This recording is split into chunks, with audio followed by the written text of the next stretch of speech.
নবাব সাহেব আমার সকালে খেয়ে আপনি বাইরে যান, আবার বিকালে খান। খেতে খেতে সর্বশান্ত করে আমার ঘাড়েই বসে খাচ্ছেন। খাবারের কোটা দিচ্ছ কেন?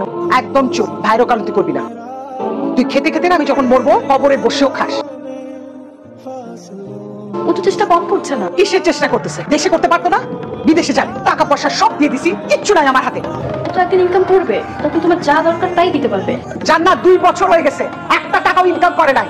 তুমি তো আসলে অ্যাক্টিভ না, যখন যেটা বলবো সেই সময় সেটাই করতে হবে, তাইলে তাড়াতাড়ি ভিসা হয়ে যাবে। বুঝতে পারো নাই? ভাই আমি না সবকিছু বুঝতেছি, আমার আম্মা বুঝতেছে না। ওরে বাবারে, এত অধৈর্য হতে হবে না, এটা একটা প্রসেসিং এর ব্যাপার, এটা প্রসেসিং করে আগাইতে হবে। জি ভাই, আপনি একটু আগান। ঠিক আছে, দেখতেছি। তুমি ওই কিছু দিয়ে যাও, কাজ শুরু করে দিই। তোমারটা কিছু কি দিব ভাই বুঝিনি। টাকা দিবা, আর কি দিবা? টাকা লাগবে না?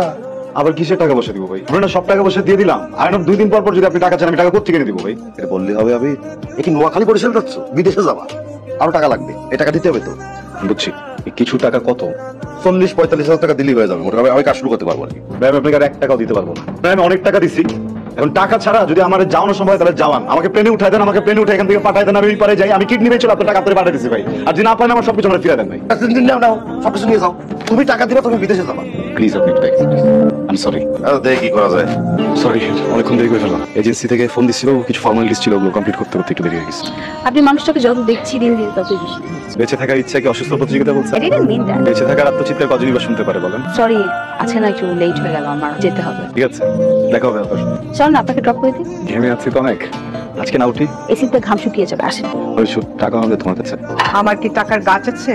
তোর পেছনে কত টাকা ঢালছি খেয়াল আছে? একটা টাকা আয়ত করিস না, বারবার যেরকম টাকা চাস, লজ্জা করে না? টনসিলের ব্যথাটা একটু বেড়ে গেছিল মা, সরি। মায়া বলেন তো আমি কেন বারবার আপনার সাথে দেখা করতে আসি? মায়ে পড়েছেন? না, সুখের নেশায়। খুব ভালো লাগছে শুনে। আপনাকে অনেক অনেক ধন্যবাদ। আমার এই বাজে মুহূর্তগুলোকে আপনি অনেক সুন্দর করে ফেলেছেন, আমাকে এত সময় দিচ্ছেন, আমি দিনগুলো কখনো ভুলবো না। এভাবে বলবেন না প্লিজ। তাহলে কি বলবো? আপনি অঝোর বৃষ্টির মাঝে এক মুঠো রোদ্দুর। আপনি তাহলে রংধনুর 7 রং হয়ে যান। সেটা সম্ভব না, যার বুকে বিসুবিয়াস থাকে সে কিভাবে রংধনুর 7 রং হবে?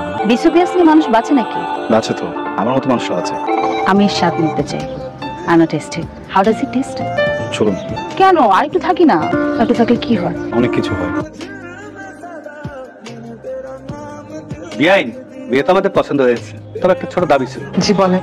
কিছু মনে করবেন না, ওদের সংসারে গাড়ি দিতে পারতেন। বিয়ের যে খরচটা ওইটা করতে পারবো, কিন্তু গাড়ি দেওয়ার সামর্থ্য আমার নাই। এটা কি বললেন আপনি? সামান্য একটা গাড়ি দিতে পারবেন না আপনার মেয়ের জামাইরে? আর আপনার মেয়ে তো এমন একটা কিছু না। জি বাবা, বুঝেছেন প্রোডাক্ট ওর ভিতরে গাড়ি দেওয়াটা তো শুধু ব্যাপার না। ঠিক আছে, গাড়ি তো দেওয়ার টাকা পয়সা অল্প আপাতত নাই, কিন্তু আমি একটা জিনিস ম্যানেজ করতে পারি। আমার কাছে 670 টাকা আছে, গাড়ি পছন্দ তো একটা উবার নিয়ে বাসায় চলে। আর আপনার গাড়ি আছে নাকি ভাই?